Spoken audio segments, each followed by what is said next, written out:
ओम नमः शिवाय। श्री शिव महापुराण विद्येश्वर संहिता अध्याय 5 से 8। भगवान शिव के लिंग एवं साकार विग्रह की पूजा के रहस्य तथा महत्व का वर्णन। सूत जी कहते हैं, शौनक, जो श्रवण, कीर्तन और मनन इन तीनों साधनों के अनुष्ठान में समर्थ न हो, वह भगवान शंकर के लिंग एवं मूर्ति की स्थापना करके नित्य उसकी पूजा करे तो संसार सागर से पार हो सकता है। वंचना अथवा छल न करते हुए अपनी शक्ति के अनुसार धनराशि ले जाए और उसे शिवलिंग अथवा शिव मूर्ति की सेवा के लिए अर्पित कर दे। साथ ही निरंतर उस लिंग एवं मूर्ति की पूजा भी करे।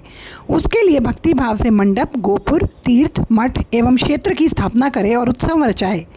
वस्त्र, गंध, पुष्प, दीप, धूप, पुआ और शाक आदि व्यंजनों से युक्त भांति भांति के भक्ष्य भोजन अन्य नैवेद्य के रूप में समर्पित करे। छत्र, ध्वजा, व्यजन, चामर तथा अन्य अंगों सहित राजोपचार की भांति सब सामान भगवान शिव के लिंग एवं मूर्ति को चढ़ाए।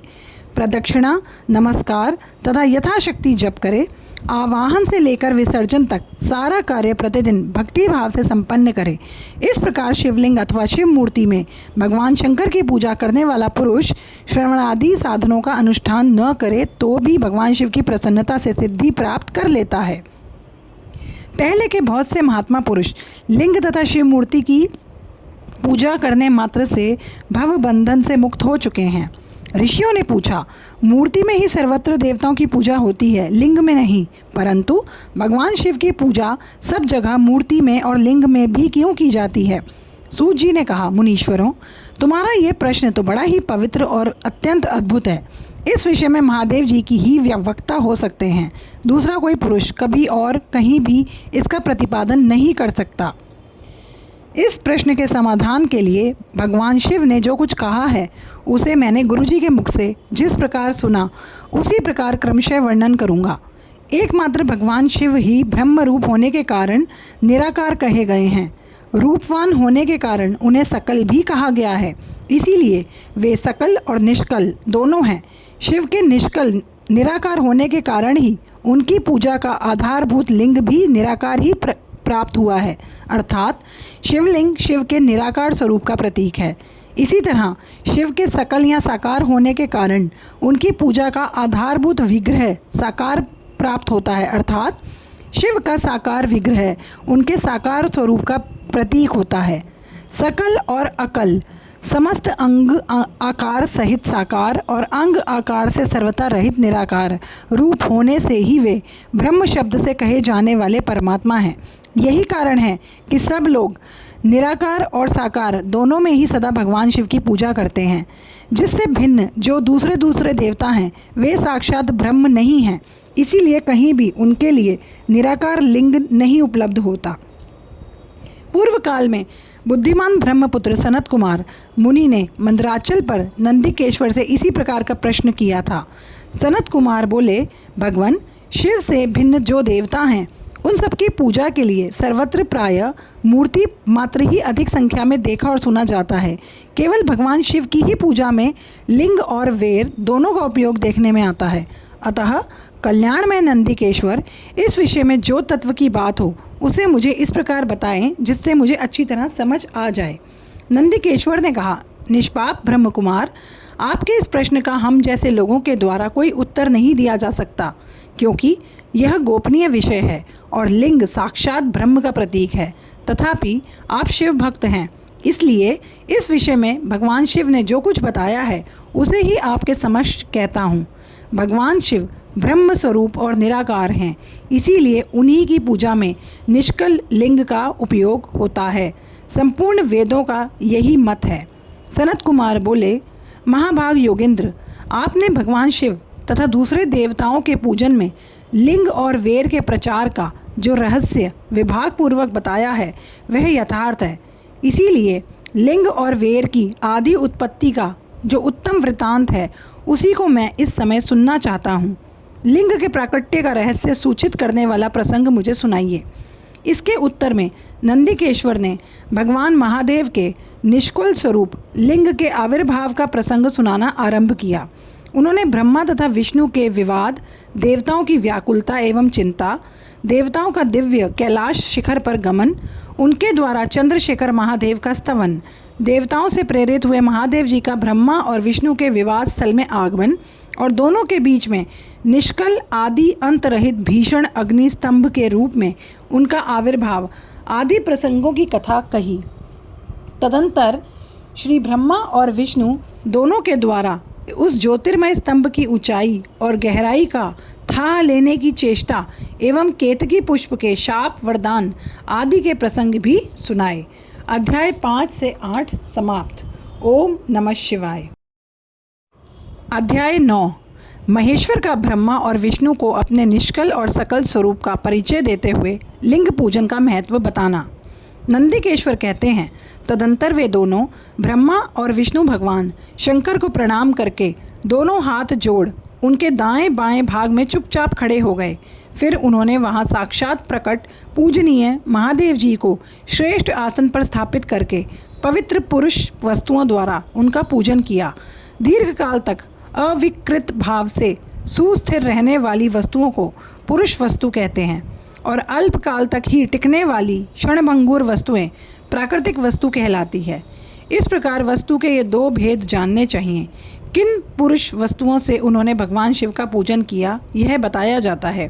हार, नुपुर, केयूर, किरीट, मणिमय कुंडल, यज्ञोपवीत, उत्तरीय वस्त्र, पुष्पमाला, रेशमी वस्त्र, हार, मुद्रिका, पुष्प, तांबूल, कपूर, चंदन एवं अगुरु का अनुलेप, धूप, दीप, श्वेत छत्र, व्यजन, ध्वजा, चवर तथा अन्यान्य दिव्य उपहारों द्वारा जिनका वैभव वाणी और मन की पहुँच से परे था, जो केवल पशुपति परमात्मा के ही योग्य थे और जिन्हें पशु कदापि नहीं पा सकते थे, उन दोनों ने अपने स्वामी महेश्वर का पूजन किया।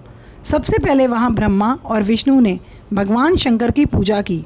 इससे प्रसन्न हो भक्तिपूर्वक भगवान शिव ने वहाँ नम्र भाव से खड़े हुए उन दोनों देवताओं से मुस्कुराकर कहा। महेश्वर बोले, पुत्रों, आज का दिन एक महान दिन है। इसमें तुम्हारे द्वारा जो आज मेरी पूजा हुई है, इससे मैं तुम लोगों पर बहुत प्रसन्न हूँ। इसी कारण यह दिन परम पवित्र और महान से महान होगा। आज की यह तिथि शिवरात्रि के नाम से विख्यात होकर मेरे लिए परम प्रिय होगी। इसके समय में जो मेरे लिंग अंग आकृति से रहित निराकार स्वरूप के प्रतीक और वैर साकार रूप की पूजा करेगा, वह पुरुष जगत की सृष्टि और पालन आदि कार्य भी कर सकता है। जो शिवरात्रि को दिन रात निराहार एवं जितेंद्रिय रहकर अपनी शक्ति के अनुसार निश्चल भाव से मेरी यथोचित पूजा करेगा, उसको मिलने वाले फल का वर्णन सुनो। 1 वर्ष तक निरंतर मेरी पूजा करने पर जो फल मिलता है, वह सारा फल केवल शिवरात्रि को मेरा पूजन करने से मनुष्य तत्काल प्राप्त कर लेता है। जैसे पूर्ण चंद्रमा का उदय समुद्र की वृद्धि का अवसर है, उसी प्रकार यह शिवरात्रि तिथि मेरे धर्म की वृद्धि का समय है। इस तिथि में मेरी स्थापना आदि का मंगलमय उत्सव होना चाहिए। पहले मैं जब ज्योतिर्मय स्तंभ रूप से प्रकट हुआ था, वह समय मार्गशीर्ष मास में आद्रा नक्षत्र से युक्त पूर्णमासी या प्रतिपदा है। जो पुरुष मार्गशीर्ष मास में आद्रा नक्षत्र होने पर पार्वती सहित मेरा दर्शन करता है अथवा मेरी मूर्ति या लिंग की ही झांकी करता है, वह मेरे लिए कार्तिकेय से भी अधिक प्रिय है। उस शुभ दिन को मेरे दर्शन मात्र से पूरा फल प्राप्त होता है। यदि दर्शन के साथ साथ मेरा पूजन भी किया जाए तो इतना अधिक फल प्राप्त होता है कि उसका वाणी द्वारा वर्णन नहीं हो सकता। वहाँ पर मैं लिंग रूप से प्रकट होकर बहुत बड़ा हो गया था, अतः उस लिंग के कारण यह भूतल लिंग स्थान के नाम से प्रसिद्ध हुआ। जगत के लोग इसका दर्शन और पूजन कर सकें, इसके लिए यह अनादि और अनंत ज्योति स्तंभ अथवा ज्योतिर्मय लिंग अत्यंत छोटा हो जाएगा। यह लिंग सब प्रकार के भोग सुलभ कराने वाला तथा भोग और मोक्ष का एकमात्र साधन है। इसका दर्शन, स्पर्श और ध्यान किया जाए तो यह प्राणियों को जन्म और मृत्यु के कष्ट से छुड़ाने वाला है। अग्नि के पहाड़ जैसा जो ये शिवलिंग यहाँ प्रकट हुआ है, इसके कारण यह स्थान अरुणाचल नाम से प्रसिद्ध होगा। यहाँ अनेक प्रकार के बड़े बड़े तीर्थ प्रकट होंगे। इस स्थान में निवास करने या मरने से जीवों का मोक्ष तक हो जाएगा। मेरे 2 रूप हैं, सकल और निष्कल। दूसरे किसी के ऐसे रूप नहीं हैं। पहले मैं स्तंभ रूप से प्रकट हुआ, फिर अपने साक्षात रूप से। ब्रह्म भाव मेरा निष्कल रूप है और महेश्वर भाव सकल रूप। यह दोनों मेरे ही सिद्ध रूप हैं। मैं ही परब्रह्म परमात्मा हूँ। कला युक्त और अकल मेरे ही स्वरूप हैं। ब्रह्म रूप होने के कारण मैं ईश्वर भी हूँ। जीवों पर अनुग्रह आदि करना मेरा कार्य है। ब्रह्मा और केशव मैं सबसे वृहद और जगत की वृद्धि करने वाला होने के कारण ब्रह्म कहलाता हूँ। सर्वत्र सम रूप से स्थित और व्यापक होने से मैं ही सबका आत्मा हूँ। सर्ग से लेकर अनुग्रह तक आत्मा या ईश्वर से भिन्न जो जगत संबंधी 5 कृत्य हैं वे सदा मेरे ही हैं। मेरे अतिरिक्त तो दूसरे किसी के नहीं हैं, क्योंकि मैं ही सबका ईश्वर हूँ। पहले मेरी ब्रह्म रूपता का बोध कराने के लिए निष्कल लिंग प्रकट हुआ था। फिर अज्ञात ईश्वरत्व का साक्षात्कार कराने के निमित्त मैं साक्षात जगदीश्वर ही सकल रूप में तत्काल प्रकट हो गया। अतः मुझ में जो ईश तत्व है उसे ही मेरा सकल रूप जानना चाहिए, तथा जो यह मेरा निष्कल स्तंभ है वह मेरे ब्रह्म स्वरूप का बोध कराने वाला है। यह मेरा ही लिंग है। तुम दोनों प्रतिदिन यहाँ रहकर इसका पूजन करो। यह मेरा ही स्वरूप है और मेरे सामीप्य की प्राप्ति कराने वाला है। लिंग और लिंगी में नित्य अभेद होने के कारण मेरे इस लिंग का महान पुरुषों को भी पूजन करना चाहिए। मेरे एक लिंग की स्थापना करने का यह फल बताया गया है कि उपासक को मेरी समानता की प्राप्ति हो जाती है। यदि एक के बाद दूसरे शिवलिंग की भी स्थापना कर दी गई तब तो उपासक को फल रूप से मेरे साथ एकत्व रूप फल प्राप्त होता है। प्रधानतया शिवलिंग की स्थापना करनी चाहिए। मूर्ति की स्थापना उसकी अपेक्षा गौण कर्म है। शिवलिंग के अभाव में सब ओर से सवेर मूर्ति युक्त होने पर भी वह स्थान क्षेत्र नहीं कहलाता। अध्याय 9 समाप्त। ओम नमः शिवाय।